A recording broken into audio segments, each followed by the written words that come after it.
Patrick, did you know that we have wrapped season 1 of This Is Cancer? I did because I'm on the show and I produce it and edit it. So yeah, I'm very aware. But for the audience and the listeners that aren't aware, we have officially wrapped season 1. We're going to be back for season 2. And in the meantime, when we were looking back at all of our episodes, we realized, hey, there's a lot of good stuff that unfortunately didn't make it into episodes. We should do something with that. So we decided to do some bonus episodes. Yeah. And, the podcast is called This Is Cancer. It's brought to you by Siteman Cancer Center at Barnes Jewish Hospital and Washington University School of Medicine in St. Louis. And for those of you that listened... The national leaders in cancer. The national leaders in cancer. So for those of you that listened to our last episode of season 1 with Jenny and our tribute to her, you know that this became very personal to us because she passed away of a very rare cancer while in production. And then when episode 5 was airing earlier this summer in July about how family matters and doing everything you can to detect it early, literally the day it comes out, I find out I have a mass in my breast. Right. And so we're going through this podcast, trying to do our jobs while you're juggling the stress of, waiting to see what the heck's going to happen with this mass. And you fortunately had the presence of mind to say, well, we do host a podcast about cancer. Maybe we should sit down and talk about this. So the day after I found out the results, we sat down, this was back in July, and just talked about the agony of the biopsy wait. And so we thought we'd share that conversation with you now.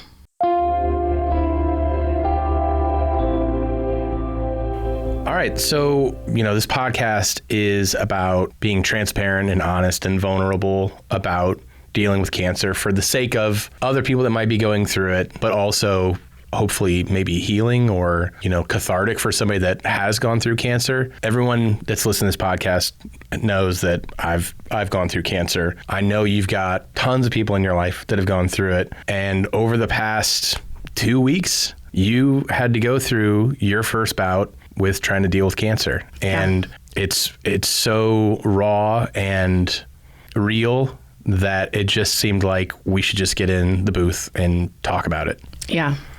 So tell me about what happened. You went in for a mammogram, right? Well, actually, I went in for a preventative MRI because I went and had genetic counseling done with Dr. Amy Sear at Siteman due to my risk of getting breast cancer, specifically because my sister was diagnosed before the age of 50 and because I have extremely dense breasts, which means even a normal mammogram, even if it's 3D, sometimes cannot see through all that white spider web stuff all over the mammogram because it can hide a mass. So I had a clear mammogram in January. Yep.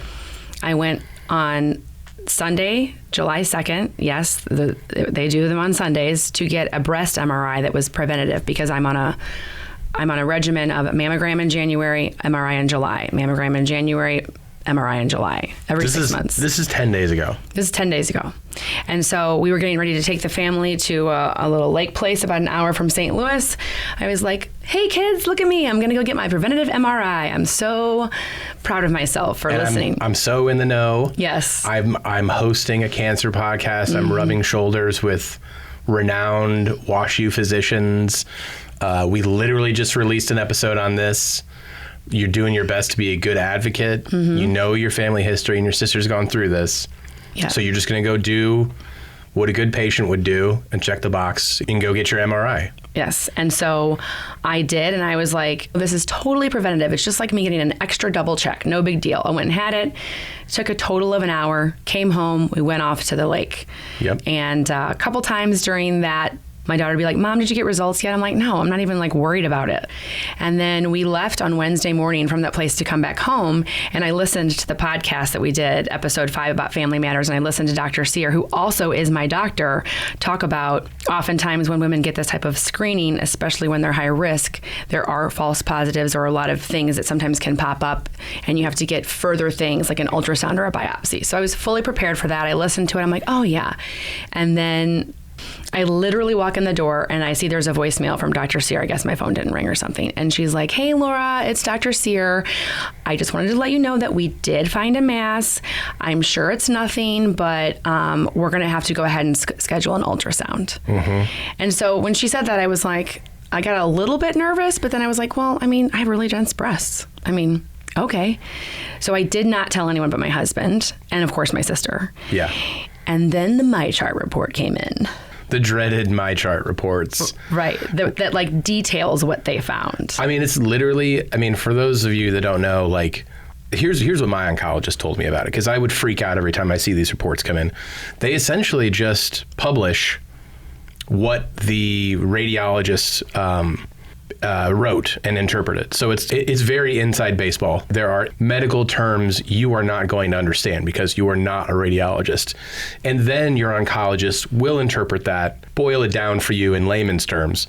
But you do sometimes get it before you've gotten the call from the oncologist. Right. And so you're reading this, lymph nodes, centimeters, God, some people don't even know the difference between malignant and benign. No, they don't. These are just words that the layperson's not throwing around on a day-to-day basis. Yeah, it was the issue with the MyChart report is that when you get any type of like imaging, it's called BIRAD, and they give it 0, 1, 2, 3, 4. 4 has A, B, and C, and then 5 and 6. But 0 through 4 plus an A, B, C kind of sounds and feels a little bit like staging. 4B said moderately suspicious of malignancy. Mm-hmm. So I saw that, and then I looked up BIRAD. I'm dangerous because I know how to research those words because so many people in my family have been. Well, you're dangerous for a number of reasons. A number of reasons. Yeah. But I will look it up and find out what it means.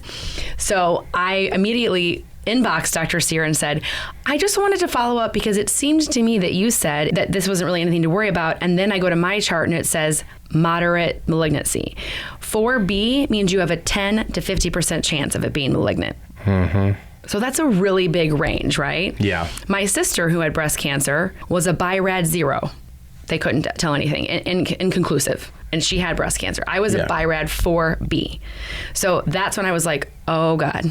Dr. Sear was nice enough to call me back and say, realize that a BIRAD 4B could also mean 10% chance. It doesn't always mean 50. But yes, they might have seen something in that was a little, more to them. But I don't see any irregular shapes, which is a huge thing when it comes to breast cancer. And I don't see any change in blood flow to that mass, because if it was cancerous, you'd see a lot different energy of blood feeding into that. But we need to do an ultrasound. 2 days later, I go back and get my ultrasound by myself. My sister specifically said to me, do not go by yourself to get that ultrasound. And you thought, that's dumb. I'm not going to listen to that. That's I'm going to go by myself. Yeah. Also, I don't want my kids to get freaked out because somebody said something and my daughter overheard it, and I had to tell her, I may have lied to you about my MRI results, and that was wrong. She's going to be 14 years old. They're old enough, and then they get suspicious if you don't tell them things. So then I'm already suspicious to her. So I said to my husband, you stay home. I'm going to go, because if you come, it's going to look even like more dangerous.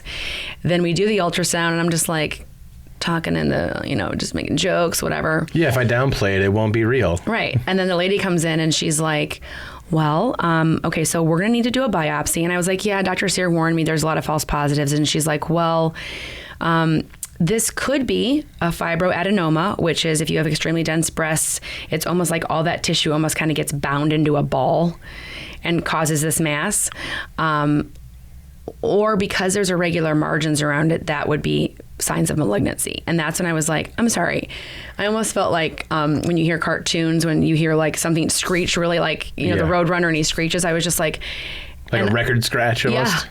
And I was supposed to go back home and get my son to go to Chicago right away. We had a basketball tournament. It was my weekend to go. My husband had to be at work in the office that day.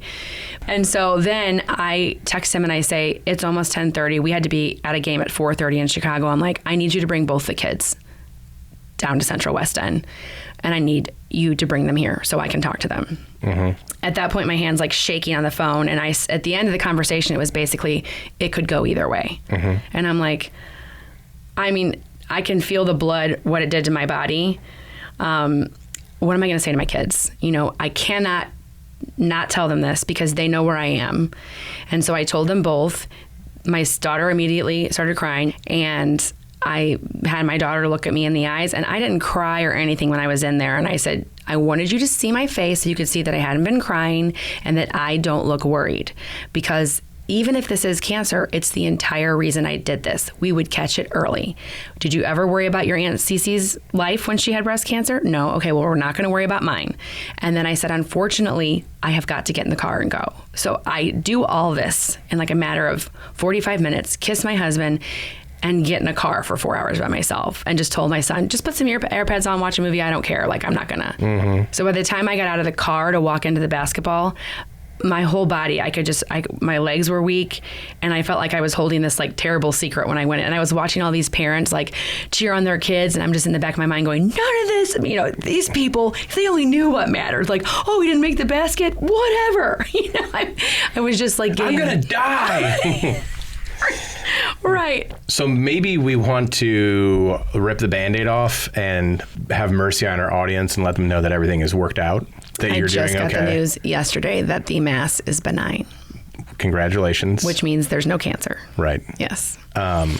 So that's incredible news. Congratulations, because, man, this is just something I really did not want for you. Yeah. As much as it would have bonded us even more and made you more authentic a host of a cancer podcast, right. You don't really need to have cancer to know how bad it can be, or how tough it can be. There's always hope, but getting cancer is not good news. No.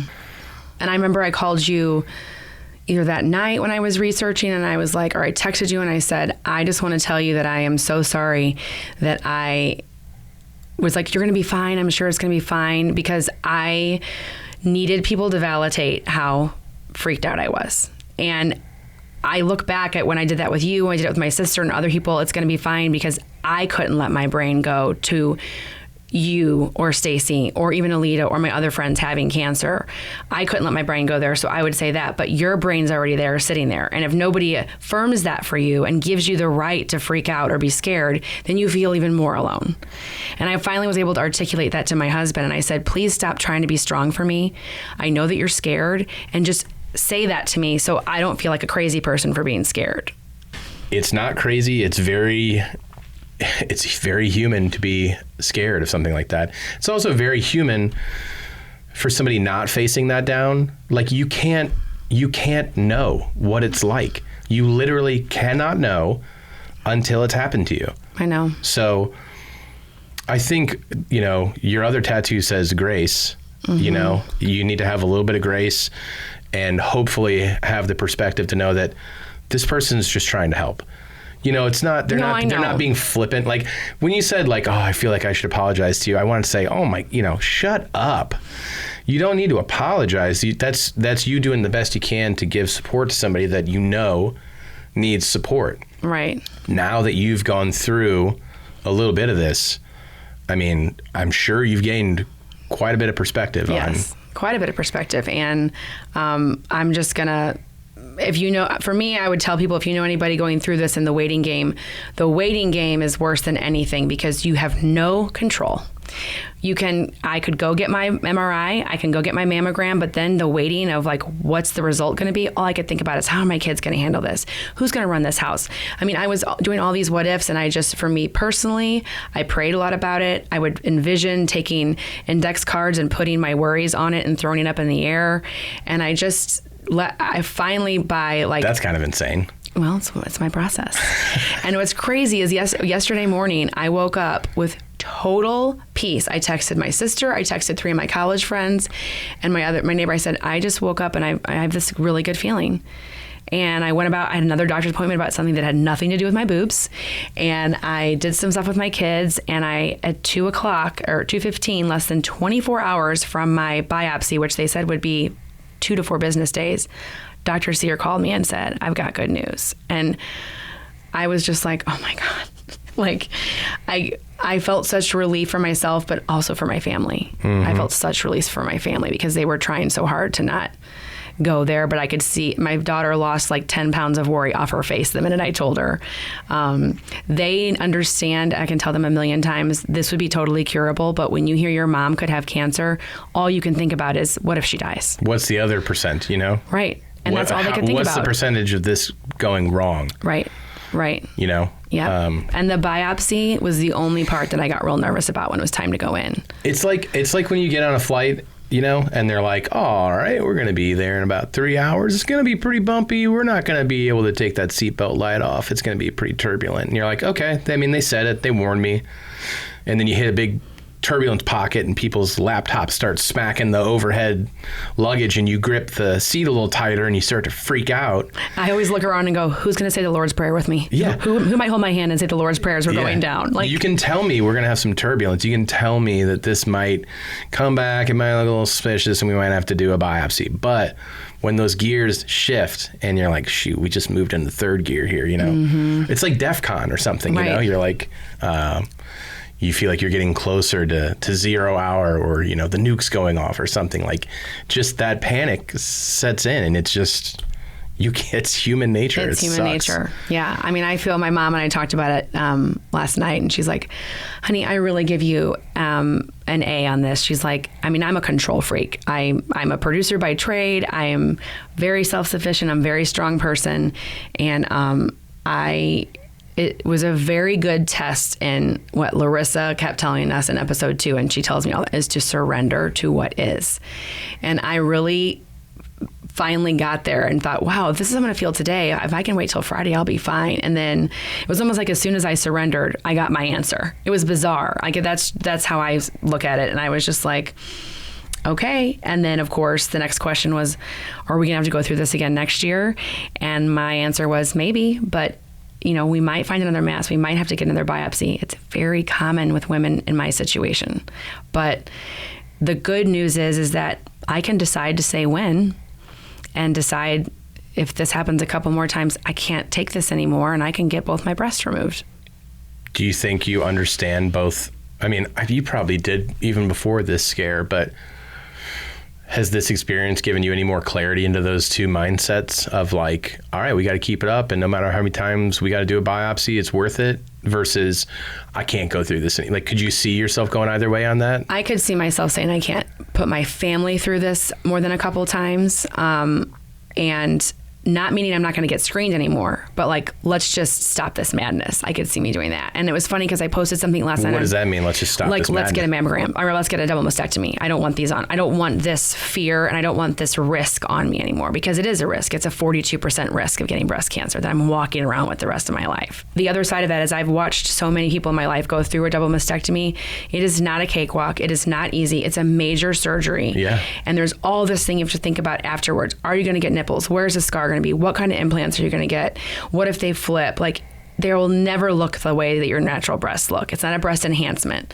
I know all of these things, so I feel like I'm educated enough to know that it's going to be a very personal decision. And I journaled on advice of one of my girlfriends that got a proactive double mastectomy because she tested positive for BRCA. She called me and she said, just journal how you're feeling, because you'll be able to look back if this happens again next year.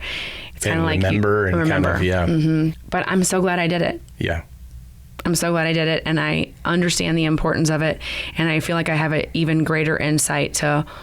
I remember asking a question on one of these shows was, why do you think people get so scared about the word cancer if we know so much is curable? And that like has stuck in my head, because now it seems like the stupidest freaking question. Yeah. Because it can kill you. But there's so many other things too. Like, we don't get scared about driving down the highway for 4 hours to go to a basket. What if a truck hits me? Like, we don't think about those things, but cancer has been ingrained in our brains to be deadly and bad because of the movies you see about cancer, and because of you only see, a lot of times you see good stuff, but the bad stuff's been ingrained in us. And I'm not going to ask that question again, because now I get it. But the flip side is there's so much out there to help us prevent it, detect it, or treat it. And that's what I just kept saying to myself. I've detected this if it's cancer, and I know we can treat it. Yeah, that's about as good as finding out that you have cancer. That's about as good as a result as you can get. Mm-hmm. Well, I know you're over the moon right now with your results, and everybody here is just so freaking happy for you and thankful that you're happy and healthy and don't have to deal with this. And I want to mention one other thing. When you said everybody's happy, I told people. I wasn't trying to be like a hero and just be like, I'm not going to say anything until, like, I told... Just your children. Just my kids. But then I got outed, so I had to tell them. And that was a lesson learned. If this happens again, I'm going to be honest, because they can handle it. And it was great to be able to text our whole, like, company chat, hey, guess what, guys? It's because it's nice to have people be like, hey, I'm thinking about you. How you doing? It's just, there's no reason. It's not like I murdered someone and didn't want someone to find out. I had a mass in my breast and I was freaking out. So I had reason to say, hey, I'm concerned about this. I wanted to clear my schedule this week so that if I could move my biopsy up, which was awesome because it got moved up, I had to tell people, here's why I don't want to work on this project this week. And so I would say if anybody out there is going through this, don't feel like you have to wait until you have a diagnosis to tell somebody. Take the support, take the love. It's very, very scary. And I feel like I got a little better of insight of what it's been like for some of the people that we have talked to and will. More insight for you, for what it was like to know, okay, are they going to say this is cancer? Mm-hmm. And how am I going to handle it? Well, I'm glad you didn't have to find out the answer to that. Right. I know. I like how you gave yourself credit for being like zen about this one, since you're such a control freak, but you did also call and harass them to the point where they moved you up from Thursday next week to Thursday of this week to then Tuesday of this week, and then you got your results back within 24 hours instead of 2 to 4 business days. So you might have been accepting what will be, but you definitely put in a couple like, I need to get in there sooner. What can we do about this? Okay, but on the flip side, when I first got the call about the mass, I had a bunch of stuff I had to shoot this week, and you helped take a huge burden off of my plate. But I said, let's push it out to the next week till July 17th. I wasn't even going to get the ultrasound till July 17th, and my sister was like, we talked about it. You and my sister were like, you're stupid. Like, just call back and get that thing over with. So when I called, that's how unworried I was at first. That's how it can go. You can go from, I'm sure there's going to be a mass, to 10 days later being like, pretty sure I'm going to do a double mastectomy and stop messing around with this nonsense. I'm like, whoa, right. That's 240 hours that went by. What the hell happened? That's right. Because that's how much it messes the what ifs. Well, and so that I can only imagine what the what ifs are when you're going through cancer, or what the what ifs are after you've survived it. When's it coming back? That plagues you. I know so much. So now I really have a teensy-beensy, like weensy little bit of an insight into that, how that what if can really control your mind, and having to surrender to, I can only react to what is right now. Mm-hmm. Well, I appreciate your openness and honesty. You bring it to every episode, but I know this was particularly personal. Yeah. And just glad things worked out for you, and we get to keep doing the podcast together. Yep, me too. Thanks for listening to This is Cancer, brought to you in partnership with Siteman Cancer Center at Barnes Jewish Hospital and Washington University School of Medicine in St. Louis, national leaders in cancer. For more information on Siteman Cancer Center, go to siteman.wustl.edu. Be sure to leave a review and like and subscribe wherever you listen to podcasts.